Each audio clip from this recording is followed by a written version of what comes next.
Hello everyone. Mohit study IQ centre में आपका स्वागत है। आज का जो है टॉपिक बहुत इम्पॉर्टेंट है।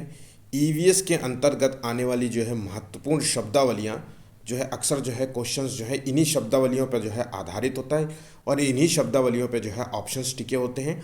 और जो है कई बच्चों को जो है इन शब्दावलियों के बारे में बस केवल नॉर्मल एक से दो जो है पॉइंट्स की नॉलेज होती है, जिससे कि कई बार जो होता है ऑप्शंस जो है उस जो है ऑप्शंस को ना देकर कोई और ऑप्शंस दे देते हैं, तो बच्चों के जो है क्वेश्चंस गलत हो जाते हैं। ये अक्सर मैंने अपनी जो है कोचिंग में देखा है। ठीक है, इसलिए इससे रिलेटेड जो है मैंने आज जो है क्वेश्चंस बनाए हैं।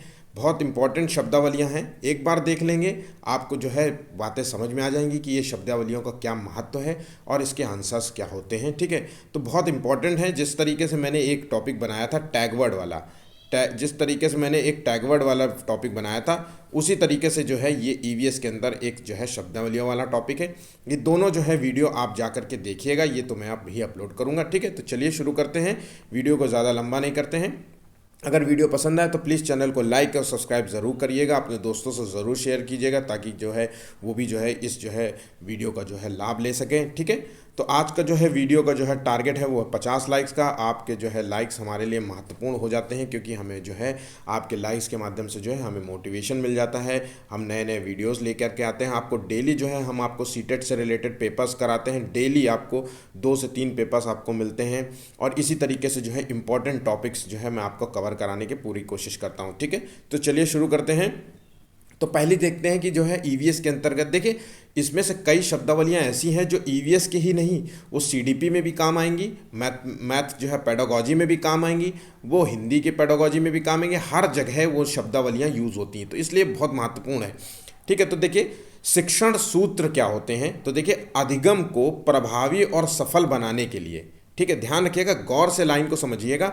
अधिगम मतलब लर्निंग को जो है प्रभावी और सफल बनाने के उद्देश्य से सिद्ध के लिए जो है शिक्षण सिद्धांतों के साथ साथ एक शिक्षक को जो है कुछ शिक्षण सूत्रों का प्रयोग करना चाहिए। जब टीचर जो है क्लासरूम में पढ़ाता है तो कुछ जो है एक तकनीक का इस्तेमाल करना चाहिए पढ़ाते हुए, वही उसी की जो है उसी को शिक्षण सूत्र कहते हैं, जिस तकनीक का जो है टीचर पढ़ाते हुए। देखिए कई जो है टीचर्स जो है बहुत हंसी मजाक करते हुए पढ़ाते हैं, कई जो है टीचर मतलब बहुत कॉमेडी करके तो पढ़ाते ही पढ़ाते हैं, कई जो है टीचर्स जो है डिफरेंट मतलब नौटंकियाँ करते रहते हैं। तो ये शिक्षण सूत्र है ताकि जो है लुभावना, मतलब लोगों को बड़ा हंसी मजाक लगे, पढ़ने में इंटरेस्ट लगे, है ना। इसी तरीके से शिक्षण सूत्र होता है बाल शिक्षण के संदर्भ में। देखिए तो देखिए एक जो है शिक्षण सूत्र होता है ज्ञात से अज्ञात की ओर।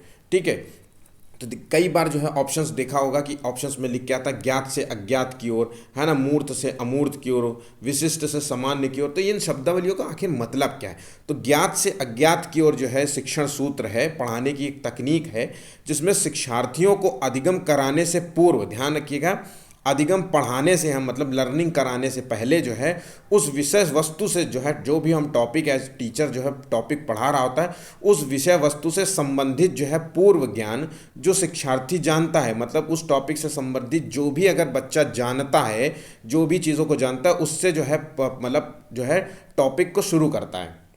ठीक है, पूर्व ज्ञान को जो है आधार बनाकर शिक्षार्थियों को जो है नवीन ज्ञान प्रदान करना जो है यही ज्ञात से अज्ञात की होता है। मतलब पूर्व ज्ञान से जो है, ध्यान रखिएगा, पूर्व ज्ञान से नवीन ज्ञान की ओर जो है जाना ही ज्ञात से अज्ञात की ओर आता है। ठीक है, बच्चों के लिए। ठीक, अब जैसे कि मान लीजिए कि बच्चे को जो है पूर्व ज्ञान का मतलब है कि मान लीजिए कि बच्चे को जो है कोई चीज़ शब्द हम पढ़ा रहे हैं, ठीक है, तो हम बच्चे को हमने पढ़ाया कि ए बी, ठीक है, ये चीज़ें जानता है मान लीजिए, ठीक है, तो इन्हीं को आधार बना के देखिए बच्चों ये है आ, और हिंदी में इस तरीके से लिखते हैं आ बा छोटा आ, ये सारी चीज़। तो मतलब एक पूर्व ज्ञान पर, जैसे कि मान लीजिए कि बच्चे को जो है कि इसको समझते हैं कि जैसे कि मान लीजिए कि बच्चे को जो है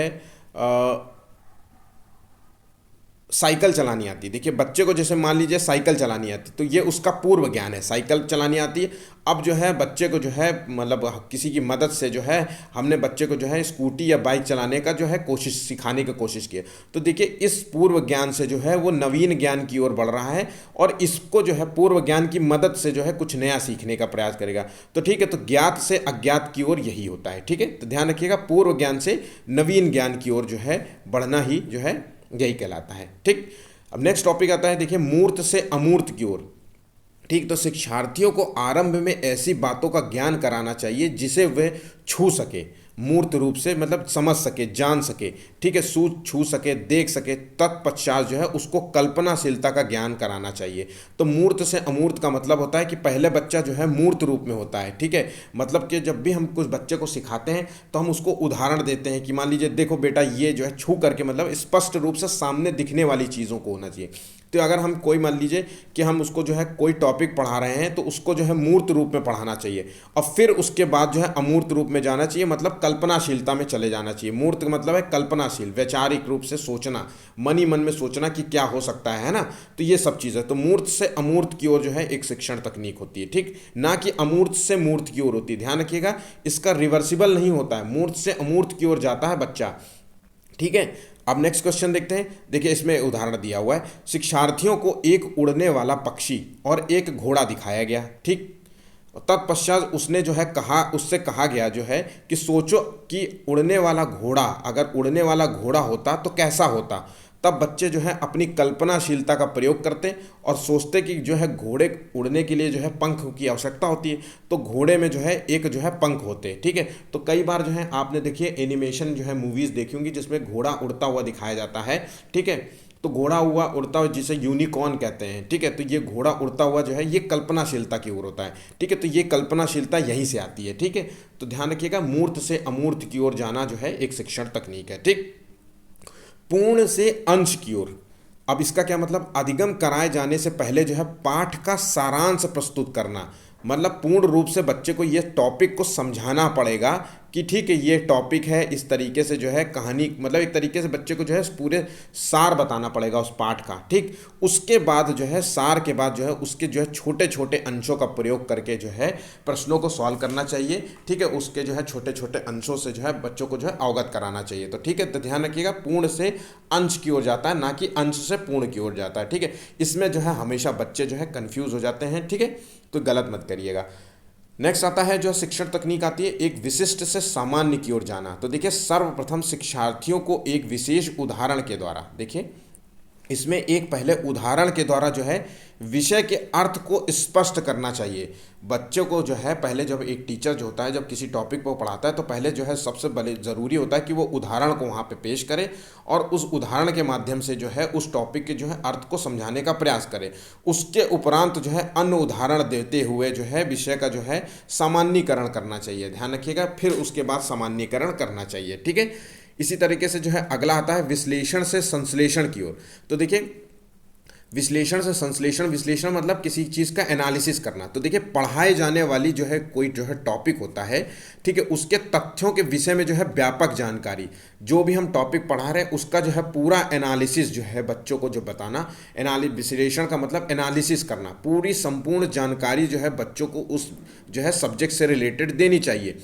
उसके उपरांत उस विषय वस्तु पर जो है व्यापक रूप से, ध्यान रखिएगा, संपूर्ण रूप से, व्यापक रूप से मतलब एक बड़े रूप में जो है चर्चा करके जो है उसका सारांश प्रस्तुत करना चाहिए। ध्यान रखिएगा, यही विश्लेषण से संश्लेषण की ओर कहता है। जैसे कि उदाहरण के तौर पे जंगलों के जो है कटाई से होने वाले नुकसान के विषय में पहले जो है व्यापक रूप से हमें चर्चा करके जो है वो सारांश प्रस्तुत किया जा सकता है कि जो है जंगल पर्यावरण में संतुलन बनाने के लिए अति महत्वपूर्ण है, ठीक है। नेक्स्ट क्वेश्चन देखते हैं, अनुभव से तर्क की ओर। देखिए अनुभव से तर्क की ओर जाना जो है एक शिक्षण तकनीक है जिसमें शिक्षार्थी अपने आसपास के वातावरण का अवलोकन करता है, ठीक है, ठीक है, अवलोकन करता है और जो है उसके अवलोकन से जो है उनके अनुभव जुड़े होते हैं और इस अनुभव के जो है अपने अपने तर्क होते हैं, ठीक है। तो अनुभव जो आपने जो है अनुभव हासिल किया, उस अनुभव के आधार पर जो है हम किसी चीज़ पर जो है तर्क प्रस्तुत करते हैं। एक तरीके से जो है ज्ञान के आधार पर हम तर्क प्रस्तुत कर रहे हैं, ठीक है। तो बच्चों का जो है अनुभव उनके संसार से जुड़ने और विमर्श करने, मतलब सोचने विचारने और सीखने की प्रक्रिया को जो है ये बढ़ाता है। तो ध्यान रखिएगा, अनुभव व्यक्ति को जो है ज्ञान ही बढ़ाता है। अनुभव से जो है व्यक्ति का ज्ञान बढ़ता है, वैचारिक क्षमता बढ़ती है, तार्किक क्षमता बढ़ती है ना। तो ये सारी क्षमता बढ़ती है जिससे बच्चा जो है व्यक्ति जो है तार्किकता की ओर चाहता है। ध्यान रखिएगा, तार्किकता की ओर चाहता है, ठीक है। तो अब जैसे कि एग्जाम्पल से देखते हैं, कोई बालक यह कहता है कि हल्दी लगाने से जो है उसकी चोट ठीक हो जाती है और वहीं दूसरा बालक कहता है कि लौंग से जो है उसके दांत का दर्द ठीक हो जाता है और दवाई की ज़रूरत नहीं पड़ती। तो दोनों का तर्क है कि वह बिना दवाई खाए सही हो जाते हैं, ठीक है, क्योंकि वो उन्होंने अनुभव फील किया है। एक बच्चे ने जो है कभी हल्दी, उसको चोट लगी हुई तो उसने अनुभव जो है देखा होगा, उसने हल्दी लगाई होगा, उसकी चोट ठीक हो गई होगी। उसी तरीके से जब दूसरे बालक को जो है दांत में दर्द हुआ होगा, किसी ने सलाह दी होगी कि लौंग चबाइए, उससे जो है दांत के दर्द ठीक होता है, उसने लौंग चबाया तो देखा, तो उसको जब समझ में आ गया कि दवाई की ज़रूरत, तो उसने जो है इसी अनुभव के आधार पर जो है तर्क दिया कि दवाई खाने की ज़रूरत नहीं, इन दो समस्याओं के लिए आपको जो है इस तरीके से सॉल्व करना चाहिए, ठीक है। अब देखिए नेक्स्ट आता है अनिश्चित से निश्चितता की ओर जाना, ठीक। तो देखिए इसमें बालक को ज्ञान होता है पर अनिश्चित होता है, वो स्पष्ट नहीं होता, मतलब अनिश्चित ज्ञान होता है और अस्पष्ट होता है। उसके ज्ञान को जो है शुरुआत मान करके जो है निश्चितता की ओर जो है अग्रसर करना चाहिए। ये जो है ये एक तर्क पर देखा जाए तो अनिश्चित से निश्चित की ओर जो होता है वो स्टार्टिंग पीरियड होता है, किसी का जो होता है स्टार्टिंग पीरियड होता है, ज्ञान का स्टार्टिंग पीरियड होता है। जब हम सीख रहे होते हैं, जब हम सीखने की प्रक्रिया में होते हैं, तब हम अनिश्चित होते हैं, ठीक है। हम ये सीख पाएंगे कि नहीं सीख पाएंगे, हमें ये नॉलेज है कि नहीं है, बहुत सारी चीज़ें हम भूल चुके होते हैं। और जब धीरे धीरे जब हम जैसा जैसा हमारा एक्सपीरियंस बढ़ता है, अनुभव बढ़ता जाता है, वैसे ही हम जो है निश्चित की ओर जाने लगते हैं। हम मतलब रिजिड फॉर्म में हो जाते हैं, मतलब हम दृढ़ फॉर्म में हो जाते हैं कि हमें वो चीज़ें पूरी रूप से आ जाती है, ठीक है। तो जैसे कि हम आज पढ़ रहे हैं और आज जब हम टॉपिक पढ़ते हैं तो अनिश्चित के रूप में होते हैं कि हमें चीज़ें नहीं पता है, हमें याद करने में बहुत कठिनाई होती है। और जैसे जैसे धीरे धीरे हम जैसे जैसे पढ़ते जाते हैं, समय गुजरता जाता है, अनुभव प्राप्त करते जाते हैं उस टॉपिक से रिलेटेड, हमारा जो है ज्ञान जो है और बेहतर होता जाता है और हम जो है उस ज्ञान से जो है निश्चितता की ओर चले जाते हैं। फिर हमसे उस टॉपिक पे कभी भी कोई क्वेश्चन पूछ लीजिए, हम तुरंत आंसर दे देते हैं, ठीक है। तो अनिश्चित से निश्चित की ओर जाना होता है, ठीक है। नेक्स्ट क्वेश्चन देखते हैं।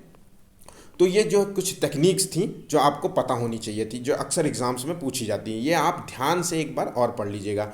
अब देखिए एक जो है विधियाँ होती हैं जो पढ़ाई की, तो एक जो है विधि का यूज़ होता है अन्वेषण, अक्सर जो है इसी विधि का यूज़ होता है, ठीक है। और जो है अन्वेषण विधि को ही हम खोज विधि कहते हैं, ध्यान रखिएगा, अन्वेषण विधि को ही हम खोज विधि कहते हैं, ठीक। तो आपको जो है अन्वेषण विधि कई बार जो है जिक्र हुआ होगा, तो देखिए इसके क्या है, इस विधि के जो है जन्मदाता थे, ये विधि जो है जिसने दिया था ये थे आर्मस्ट्रॉन्ग, प्रोफेसर थे आर्मस्ट्रॉन्ग ने दिया था। और अन्वेषण का मतलब होता है या सीखना जो होता है, इस विधि का मूल उद्देश्य जो होता है वह व्यक्ति को जो है स्वयं से सीखने पर आधारित होता है। व्यक्ति को जो है स्वयं से प्रोत्साहित किया जाता है कि स्वयं से उस कार्य को करे, चाहे वो पेड़ लगाना हो, अगर पर्यावरण की दृष्टि से देखें तो पेड़ लगाना, मैथमेटिक्स की दृष्टि से देखें तो मैथमेटिक्स के नियमों को सॉल्व करने का प्रयास करना, ठीक है।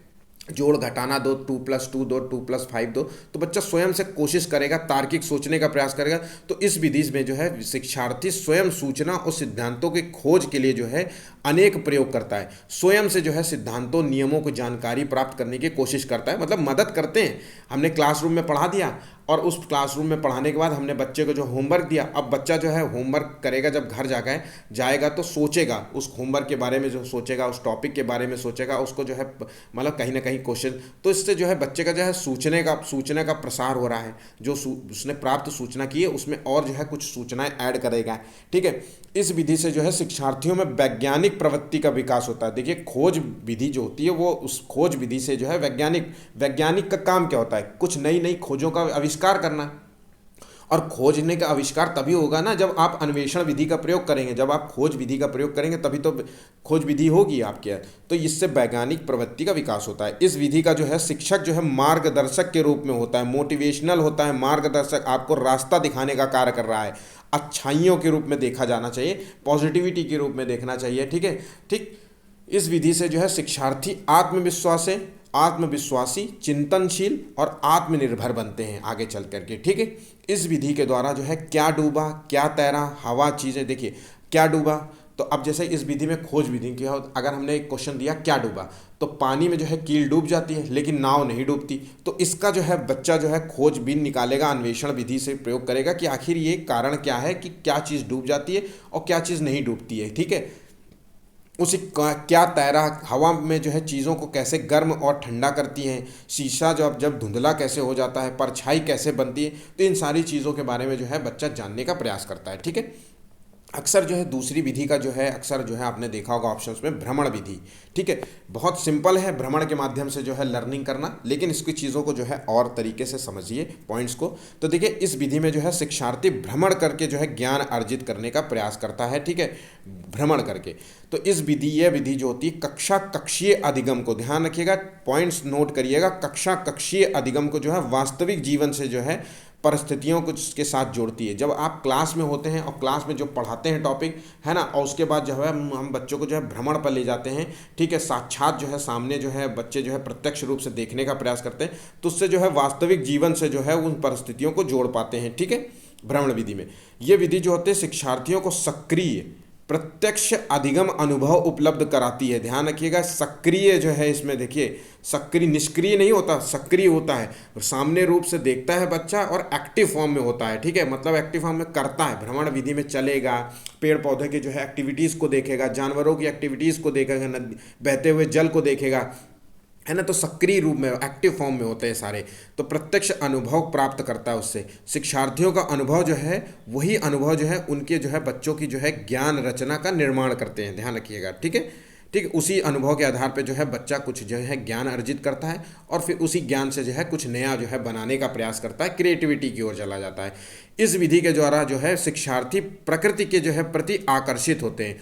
अब प्रकृति भ्रमण विधि का देखिए, हमने ये ऑप्शंस देखे। भ्रमण विधि ऐसा नहीं है कि भ्रमण विधि केवल ईवीएस के अंतर्गत आएगा, है ना, ऐसा नहीं है। लेकिन देखिए भ्रमण विधि के माध्यम से जो है हम कुछ मतलब कुछ हमने गए साक्षात, अब जैसे पेड़ पौधे के लिए हम भ्रमण विधि के माध्यम से बच्चों को जो है पेड़ पौधे जो है उद्यान लेके कर गए, उद्यान में उसने बहुत सारी चीज़ें देखा, तो वो प्रकृति के प्रति जो है आकर्षित होता है। ठीक है, अब एक जो है नया जो है टॉपिक होता है जो आगमन विधि। कई बार आपने जो है ये विधि का प्रयोग नाम सुना होगा, आगमन विधि क्या है।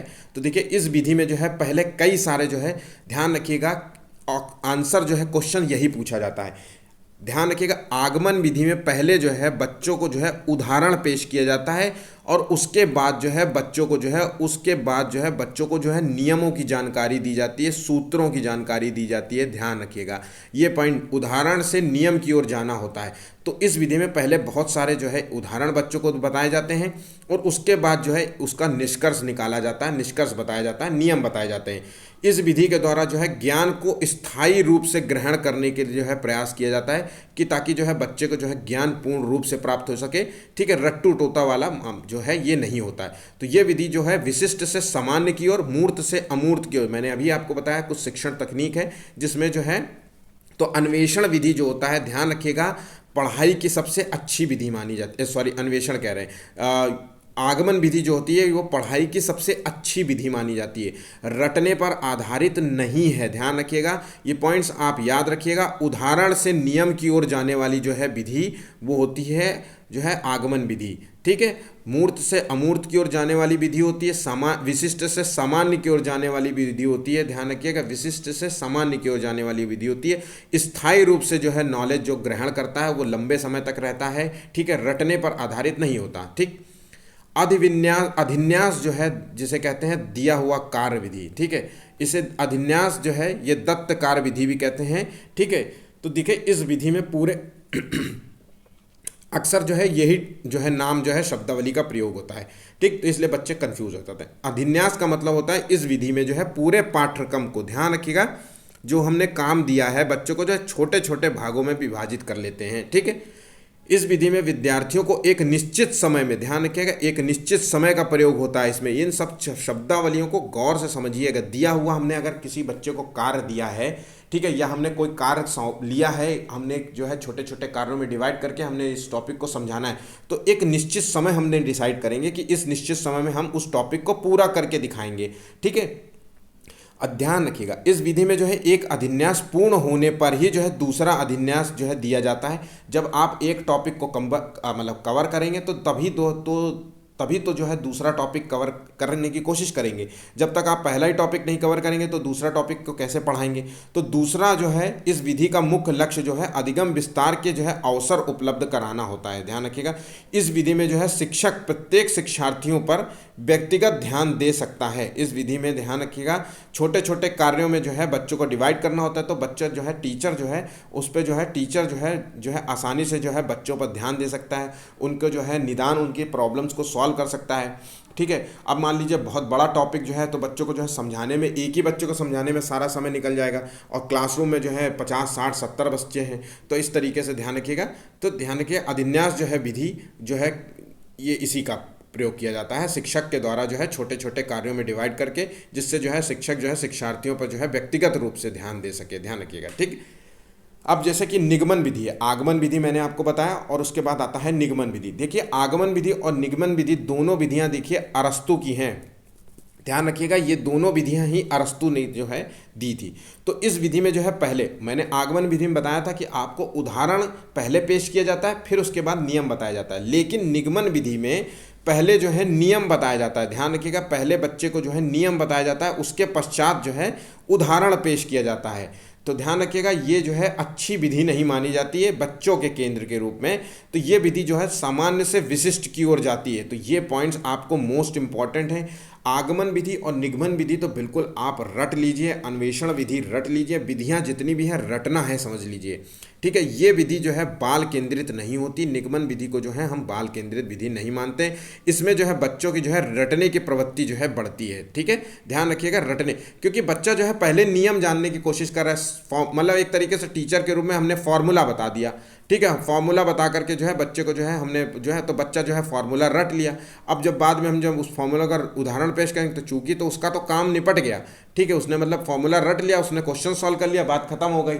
ठीक है, तो वो बाकी जो है नियमों को जानकारी लेने के लिए वो नहीं होता। ठीक है, तो इससे रटने की प्रवृत्ति बच्चों में बढ़ जाती है। ठीक, क्रिया सहायक सामग्री, ठीक है, ये एक जो है विधि है। तो देखिए इसके द्वारा जो है प्राप्त ज्ञान, क्रिया सहायक सामग्री के द्वारा जो है हमें ज्ञान प्राप्त होता है, वो वास्तविक होता है। ध्यान रखिएगा, इसके द्वारा जो है नई नई चीज़ों का अध्ययन किया जाता है। ध्यान रखिएगा, नई नई चीज़ों का अध्ययन किस में किया जाता है, तो क्रिया सहायक सामग्री के द्वारा जो है नई नई चीज़ों का अध्ययन किया जाता है।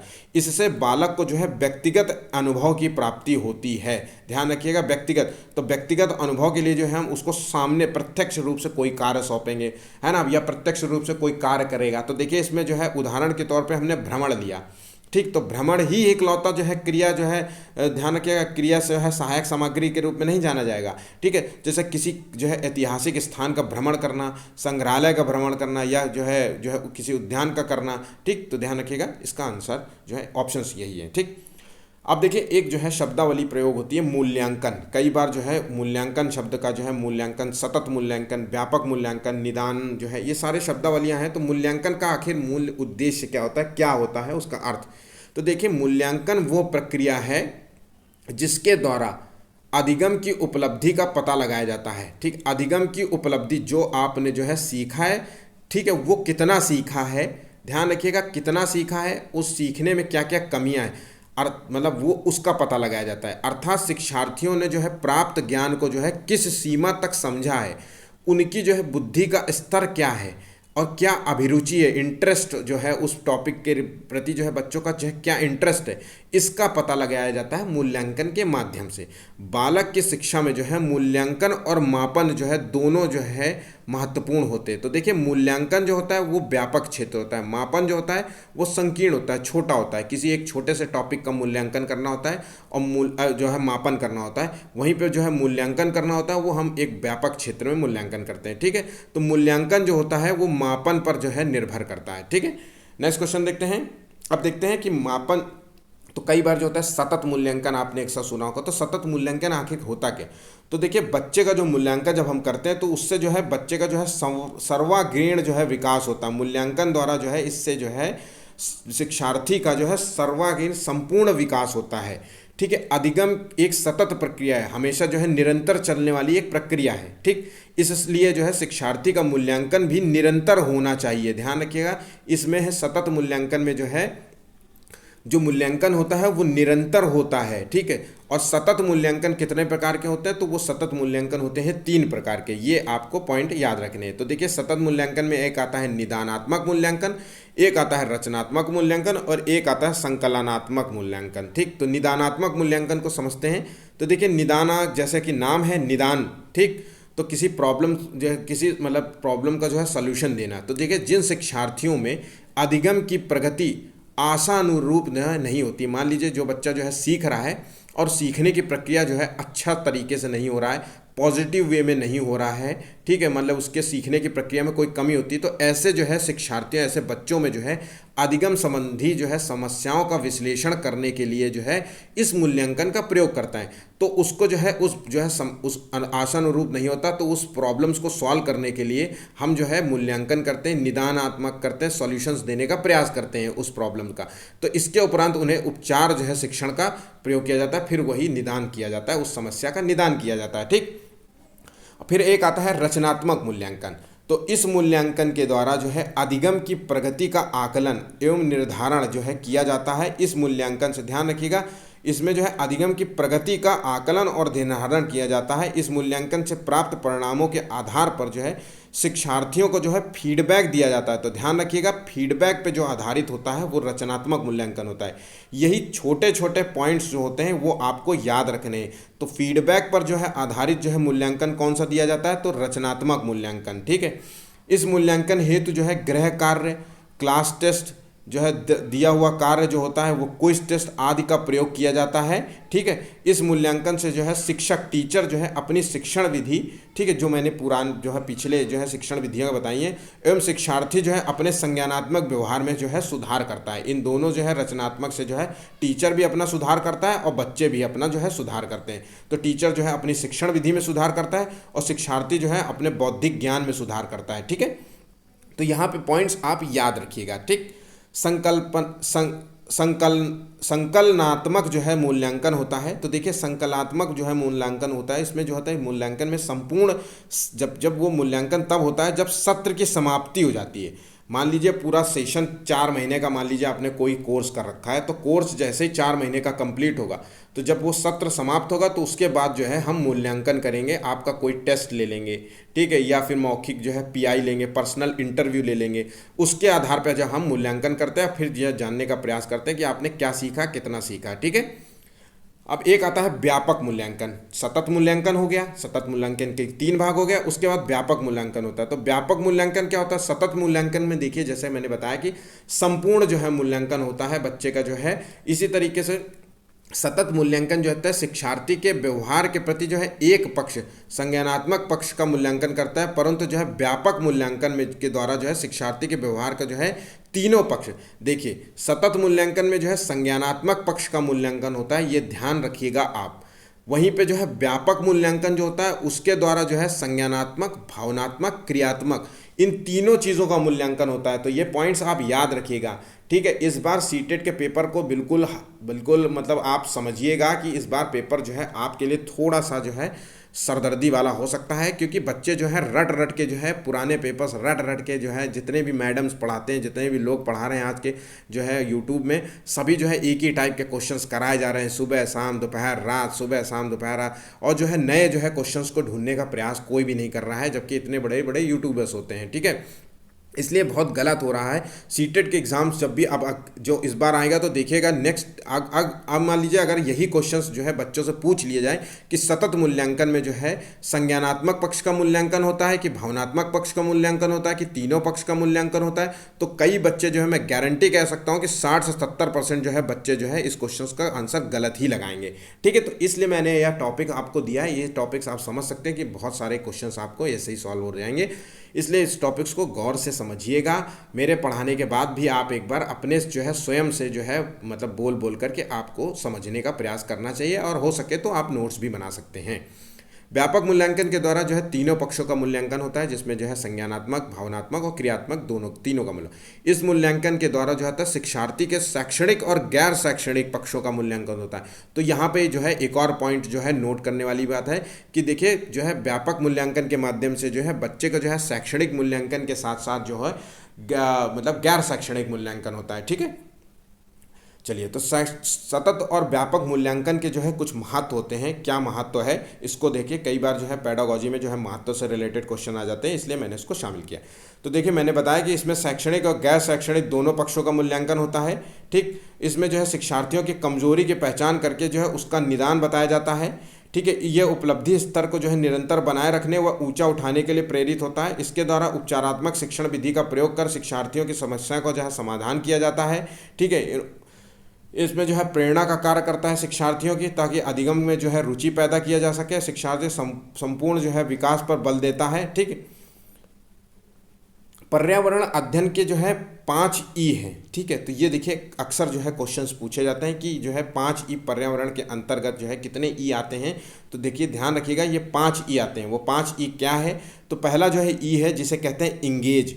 इंग्लिश में ये टर्म्स याद रखिएगा, जिसको इंगेज होना मतलब किसी कार्य में जो है व्यस्त होना। ठीक है, तो ध्यान रखिए कि व्यस्तता। ठीक है, कार्य में, किसी कार्य में इन्वॉल्व होना। तो देखिए इसमें जो है बालक गतिविधियों में व्यस्त रहता है, कोई भी कार्य में इंगेज रहता है। ठीक है, खेलकूद में इंगेज है, पढ़ाई में इंगेज है ना, चार जो है दोस्तों के बीच में बातचीत में इंगेज है। इससे बालक को जो है पहले अनुभव की प्राप्ति होती है। इससे बालक जो है अवलोकन और रिकॉर्डिंग करता है। ठीक है, ध्यान रखिएगा। ठीक, उसी तरीके से जो है दूसरा जो है ई है होता है जिसे कहते हैं एक्सप्लोर करना। ठीक है, जहाँ मतलब किसी चीज़ की जो है खोजबीन करना, एक्सप्लोर करना। ठीक, तो इसमें बालक जो है सिर्फ देखने और सुनने वाली सामग्रियों का प्रयोग करता है, और इसमें जो है बालक चीज़ों को जो है कारण जानने की खोज करता है, और जैसे एक विशेष वातावरण में विशेष प्रकार के पौधे क्यों उगते हैं। ठीक है, तो इसकी कोई खोज करना। ठीक, किसी भी कार्य की खोज करना, कि जैसे कि भारत की खोज किसने की। इस तरीके के जो है बच्चे अक्सर जो है खोज विधि के माध्यम से जो है क्वेश्चंस पूछते हैं, एक्सप्लोर करते हैं, चीज़ों को जानने का प्रयास करते हैं। ठीक है, तो इसमें जो है बालक चीज़ों के बीच में तुलना करता है, कई चीज़ों के बीच में तुलना करता है, कई चीज़ों के बारे में जानने का प्रयास करता है। ठीक, उसी तरीके से जो है एक्सप्लोर के बाद आता है एक्सप्लेन, किसी चीज़ को जो है व्याख्या प्रदान करना। तो इसमें बालक जो है तर्क देता है, एक्सप्लेन करता है किसी टॉपिक से। जब आप उस बच्चे से कोई चीज़ पूछते हैं तो वो जो है उसको एक्सप्लेन करने का प्रयास करता है। ठीक है, उसको जो है तर्क जवाब देने का प्रयास करता है, तर्क के आधार पर चीज़ों में जो है संबंध स्थापित करने का प्रयास करता है। जैसे शिकारी जानवरों की विशेषताएं क्या होती, तो बच्चा जो है एक्सप्लेन करेगा। आपने क्वेश्चन पूछा, अब बच्चा एक्सप्लेन करेगा कि शिकारी जानवर जो है मांसाहारी होते हैं, है ना, तो वो बहुत तेज़ी मतलब तेज दौड़ सकते हैं। जो है कुछ शिकारी जानवर जो ऐसे होते हैं जैसे चीता, शेर, इस तरीके की चीज़ों को जो है बताने का प्रयास करेगा। ठीक है, फिर उसके बाद जो होता है एक होता है इलेबोरेट, जिसे कहते हैं वर्णन करना है। प्लीज़ इलेबोरेट करिए, तो मतलब कि प्लीज़ जो है आपने जो कहा है उसका जो है वर्णन करिए, है ना, उस टॉपिक के बारे में इलेबोरेट करिए। तो जो है बच्चा जो है इसमें चर्चा करता है। ठीक है, अपनी राय प्रस्तुत करता है। इलेबोरेशन मतलब होता है अपने द्वारा अपनी जो है राय प्रस्तुत करना। ठीक है, और दूसरों की राय को जो है पूछता है कि जैसे वन नहीं होते। अब मान लीजिए अपनी राय मैंने पूछा बच्चे से कि बच्चे बेटा जो है वन जो है क्यों महत्वपूर्ण होते हैं, तो बच्चा जो है बताने का प्रयास करेगा, अपनी राय देगा। और वो पूछ भी सकता है कि वन नहीं होते तो टीचर्स, मैडम जो है, सर जो है, वन नहीं होते तो क्या होता। तो ये इस तरीके से जो है वो चीज़ों का जो है वर्णन करता है, इलेबोरेट करने का प्रयास करता है। उसी तरीके से जो होता है इवैल्यूएशन, जिसका मैंने अभी मूल्यांकन जो है शब्दावली बताई है।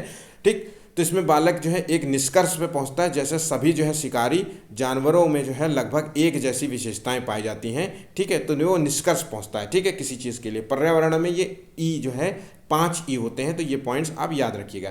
कई बार जो है एक शब्द वाली सुना होगा जिसको कहते हैं विश्लेषण करना होता है। वो विश्लेषण करना होता क्या है, इसके बारे में देखते हैं। तो इस संकेतक के द्वारा जो है बच्चों के जो है पूर्वानुमान जो है लगाना, और किसी चीज़ का जो है परिकल्पना करना और निष्कर्ष निकालना जैसे कौशलों का जो है आकलन होता है। विश्लेषण करना, ठीक है, एनालिसिस करना किसी भी चीज़ का।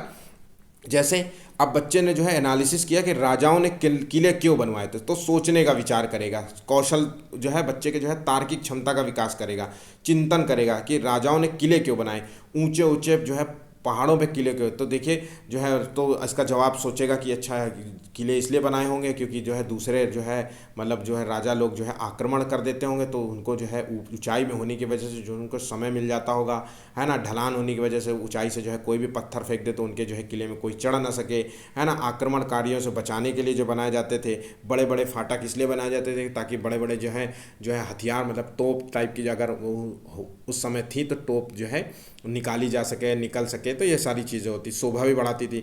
अलग अलग ऋतुओं के जो है क्या क्या फ़ायदे होते हैं, गर्मी ऋतु के क्या फ़ायदे होते हैं, इससे कौन सी कृषि में जो है क्या क्या होता है, तो ये सारी चीज़ें जाने। दाल पकाने से पहले क्यों भिगोई जाती है, तो ये सारी चीज़ों के जो है आंसर जानने का प्रयास करता है, विश्लेषण करता है। इन सभी चीज़ों का विश्लेषण करेगा, तोड़ेगा मरोड़ेगा इनको, है ना, एनालिसिस करेगा सारे पक्षों का, और फिर जो है अंत में जा करके उसका जो है एक उत्तर पेश करेगा। ठीक है, बच्चा जो है उस विश्लेषण के माध्यम से जो है उत्तर पेश करेगा। ठीक है, एक आता है न्याय और समानता के प्रति सरोकार, ये जो है अक्सर ऑप्शंस में आपको देखने को मिल जाता है। तो देखिए इस संकेत से बच्चे के जो है विभिन्न और वंचित लोगों के प्रति जो है संवेदनशीलता का पता चलता है। ध्यान रखिएगा, ये वंचित लोगों के प्रति जो है संवेदनशीलता का पता चलता है, जैसे चीज़ों का जो है पुनर्उपयोग करना, या बचे हुए भोजन का जो है जमीन पर नहीं फेंकना, या लैंगिक जो और वर्ण भेदता जो है प्रति संवेदनशीलता दिखाना, ठीक है, जो है रूढ़िबद्धता को जो है बिल्कुल जो है सिरे से नकारने का प्रयास करना, ठीक है। नेक्स्ट शब्दावली है सहभागिता।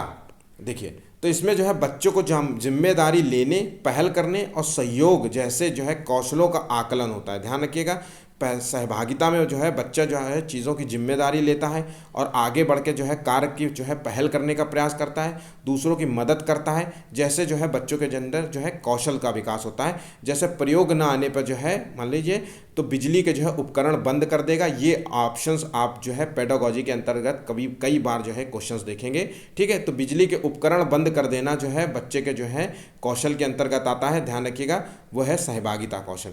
दूसरों की बातों को जो है बिना रोके सुनना, ठीक है, ध्यानपूर्वक सुनना, गौर से सुनना, दूसरों के लिए जो है कार्य करना, ठीक। ये सारे जो है इंपॉर्टेंस जो है शब्दावलियाँ थी जो आपको पता होनी चाहिए थी, और ये बिल्कुल याद कर लीजिएगा, ठीक। अब देखिए इनसे रिलेटेड जो है कुछ क्वेश्चंस हैं वो कर लेते हैं ताकि जो है आपको मोटा मोटी तौर पे जो है याद रहे, ठीक। अधिन्यास जो है विधि का जो है मुख्य लक्ष्य क्या होता है? मैंने अभी बताया था कि आपको जो है अधिन्यास विधि का मतलब होता है कार्य विधि। तो देखिए अभिभावकों के जो है ज्ञान की जांच करना, या अधिगम विस्तार के जो है अवसर उपलब्ध कराना, या बच्चों के जो है समय का जो है सदुपयोग करना, या उपरोक्त में से समय। तो अधिक जो है कार्य विधि का जो है मूल उद्देश्य होता है, तो जो हम कार्य को जो है छोटे छोटे भागों में बांट देते हैं, तो अधिगम विस्तार के जो है अवसर उपलब्ध कराना इसका मूल उद्देश्य होता है। कार्य को हम छोटे छोटे भागों में बांट देते हैं, तो टीचर जो होता है वो व्यक्तिगत रूप से भी जो है शिक्षण जो है बच्चों पर जो है ध्यान दे सकता है उन छोटे छोटे कार्यों पर। एक कार्य समाप्त होने पर जो है दूसरा कार्य किया जाएगा। ये है अधिन्यास विधि के जो है कुछ मुख्य जो है पॉइंट्स थे, ठीक। उसी तरीके से जो है कौन सी विधि जो है बाल केंद्रित विधि नहीं है? तो मैंने आपको बताया था कि आगमन, निगमन, प्रश्नोत्तर और अन्वेषण विधियों में से कौन सी विधि है? तो देखिए निगमन विधि जो है वो बाल केंद्रित विधि नहीं है। इसमें जो है व्यक्ति को जो है पहले नियम बताए जाते हैं, ठीक है, पहले नियम बताए जाते हैं, उसके बाद नियम से जो है ये उदाहरण की ओर जाता है। ध्यान रखिएगा, नियम से उदाहरण की ओर जाता है, ठीक है। तो इसलिए बाल केंद्रित नहीं है, ये रटने पर प्रवृत्ति आधारित है। ये ध्यान रखिएगा, रटने पर आधारित है, ठीक। बच्चा जो है कहीं ना कहीं जो है रटने की जो है कोशिश करता है, ठीक। और ये जो है विधि है ये अरस्तु की है। ध्यान रखिएगा, अरस्तु की जो है ये विधि है। वहीं पे आगमन विधि जो होती है वो उदाहरण से नियम की ओर जाती है, ठीक। वो रटने पर आधारित नहीं होती, बच्चे का जो है बौद्धिक ज्ञान पर आधारित है। और आगमन और निगमन दोनों विधियां अरस्तु ने दी है, ठीक। नेक्स्ट क्वेश्चन देखते हैं। प्राथमिक स्तर पर जो है पर्यावरण शिक्षण में निम्नलिखित में से किस सूत्र का जो है पालन नहीं करना चाहिए? तो देखिए मैंने अभी बताया था, कुछ सूत्र बताए थे शिक्षण सूत्र, जिसमें सरल से जटिल की ओर, अंश से पूर्ण की ओर, मूर्त से अमूर्त की ओर, अनुभव से तर्क की ओर जाना होता है। तो देखिए इसमें क्या होता है, ठीक है। तो जो सूत्र नहीं है,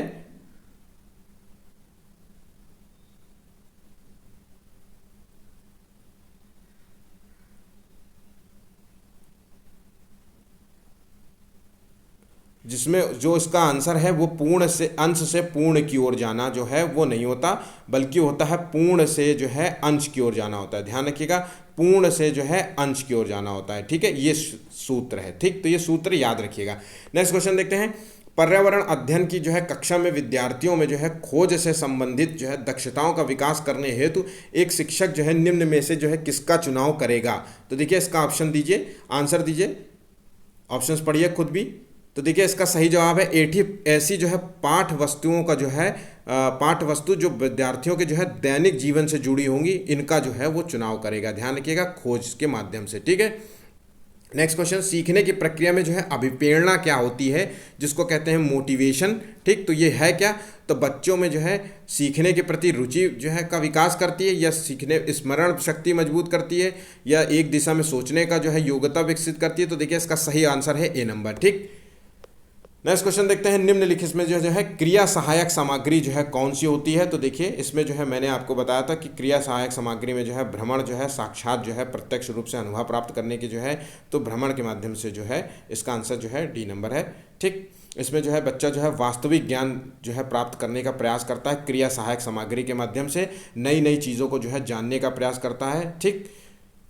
नेक्स्ट क्वेश्चन देखते हैं, मोहिनी हमारे दोस्त पक्षी प्रकरण को प्रभावशाली ढंग से पढ़ाने के लिए जो है बच्चों को जो है नज़दीक के जो है पार्क में ले जाती है। वो किस प्रकार की जो है शिक्षक सहायक सामग्री का प्रयोग करती है? तो देखिए ये जो है सहायक सामग्री का प्रयोग करती है। इसका आंसर देने का प्रयास कीजिए।